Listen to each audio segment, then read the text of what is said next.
태조 2년 12월 17일 황제의 은혜를 살해하는 표문. 문하시랑 천성사 우인녀를 보내어 표문을 받들고 중국 남경에 가서 은혜를 살해하고 말 30피를 바치게 하였다. 그 표문은 이러하였다.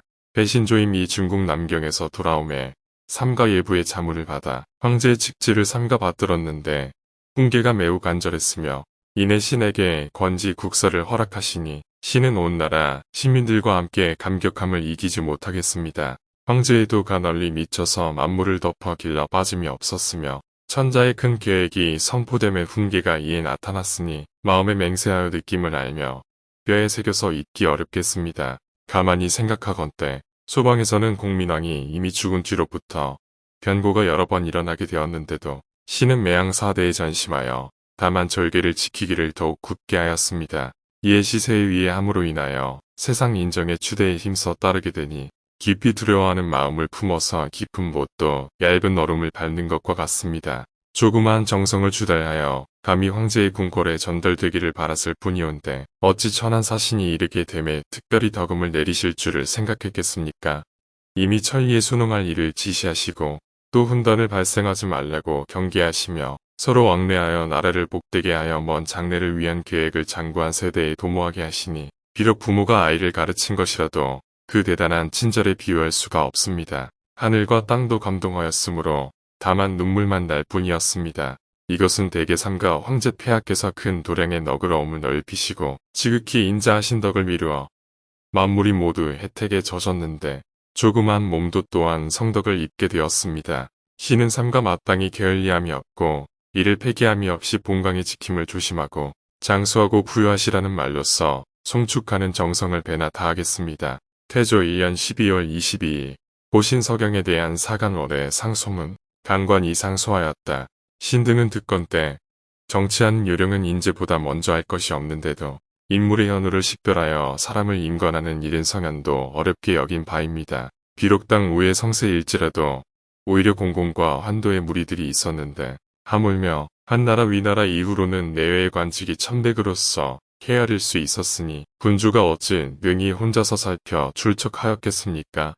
이로써 관리의 성적을 상고하는 법을 제정하여 그 허실을 조사하고 그 우열을 등급 매겨 진실로 명칭에 따라 실상을 책임지우게 하였으니 곧 사람을 임용하는 선무가 되는 것입니다. 우리 동방에 선거하는 방법은 간략하여 구비되지 못하고 출신하는 길은 난잡하여 다단한데 또 하물며 오로지 시일의 경거만으로서 관자에 따라 서용을 구하여 현명한 사람과 우매한 사람이 서로 섞여짐을 면하지 못하고 기한 사람과 천한 사람이 따라서 순서가 없게 되었으니 이것이 논박하여 바로잡는 법을 만든 이의이며 백관의 고신은 반드시 대간을 거쳐야 되는 것입니다. 그 고신이 대간을 거치지 않은 사람이 있으면 벼슬에 종사하여 명기를 더럽히지 못하게 하니 혹시 두려워하여 반성하면서 행실을 고치게 하는 이익이 있다면 그것이 명기를 소중히 여기고 풍속을 멸려하는 데 있어 어찌 도움이 적겠습니까?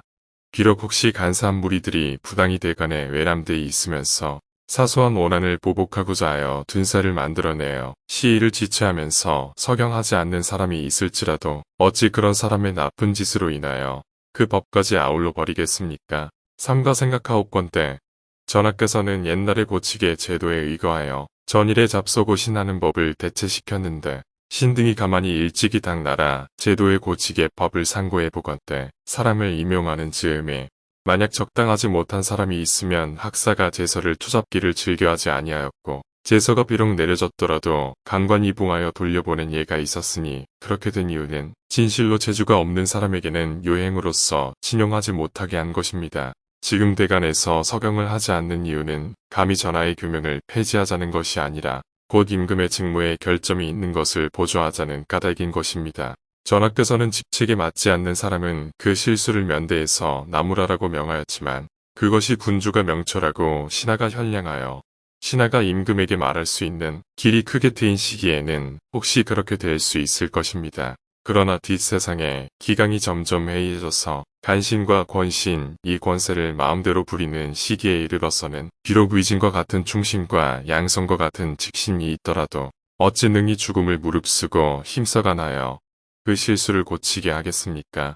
삼가 오나옵건대 전하께서는 고신의 잡서를 그전 규정을 폐지하지 말게 하고서 간사한 무리들로 하여금 대간에 발을 붙이지 못하게 한다면 명기가 더럽혀지지 않고 권선징악 이 처소가 있게 되고 현명한 사람과 우매한 사람이 각기 그 소용을 얻게 되고 귀한 사람과 천한 사람이 각기 그 분수를 편안하게 여겨 뒷세상에서 항상 잊지 않고 따르게 될 것입니다. 임금이 이를 보고 말하였다.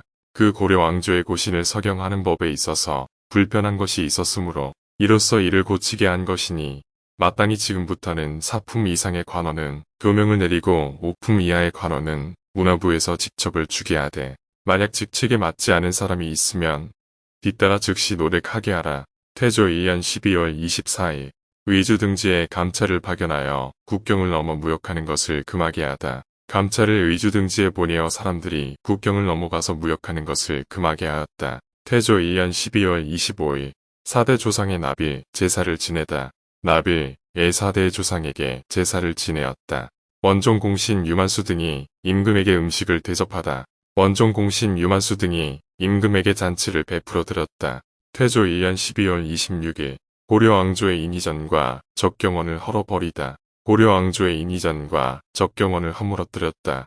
태조 2년 12월 27일 대장군 오무문이 완산 자제 26명을 데리고 오니 수를 내리다. 대장군 오무문이 완산의 자제 26인을 거느리고 오니 임금이 불러 내전에 들어오게 하여 수를 내리고 외연백 이화로 하여금 이들을 관장하게 하였다. 노비송사의 처결에 대한 교지를 내렸다. 고려 왕조의 말기에 토지와 노비의 법이 극도로 문란하게 되었으므로 간사한 무리들이 온갖 방법으로 모의하여 송사 다툼이 매우 번잡하여 마침내 부모 형제가 서로 해쳐서 풍속을 손상하는 데 이르게 되었으니 내가 매우 민망히 여긴다. 무진년의 군사를 돌이킨 이후로부터 이미 사전을 혁파하여 토지 제도가 이미 바루어져서 백성의 마음이 안정되고 중앙과 지방이 점점 편안하게 되었는데 다만 그 노비에 관한 한 가지 일만은 오히려 그 전의 패단을 그대로 따르게 되어 그 끝이 없으니 낡은 제도를 쇄신하여 새로운 정치를 하는 데 있어서는 개혁하지 않을 수가 없다. 홍무 25년 12월 27일로부터 이전에 묵은 노비로서 양미님을 호소한 사람은 사역한 지가 이미 오래되었으면 그대로 천인이 되게 하고 일찍이 사역하지 않은 사람을 노비라 일컬어 강제로 천인을 삼은 사람은 양인이 되게 하고 그 서로 다투어 해결이 되지 않은 노비는 그 당시에 판결을 얻은 사람에게 일을 주게 하고 지정 신중년으로부터 이후에 도망한 노비는 이 한계에 있지 않게 한다. 만약 영을 어겨서 함부로 서로 다투는 사람이 있으면 온정 100대를 치고 소지한 문권은 관청에서 몰수하여 불살라 없애게 하고 그 관사에서 그런 것을 알고서도 그 정상을 용인한 사람은 형률에 의거하여 논죄하고 관직은 파면하여 서용하지 못하게 할 것이다. 도평의사사에 부탁하니 유사외하여금 중앙과 지방에 포고하게 하라.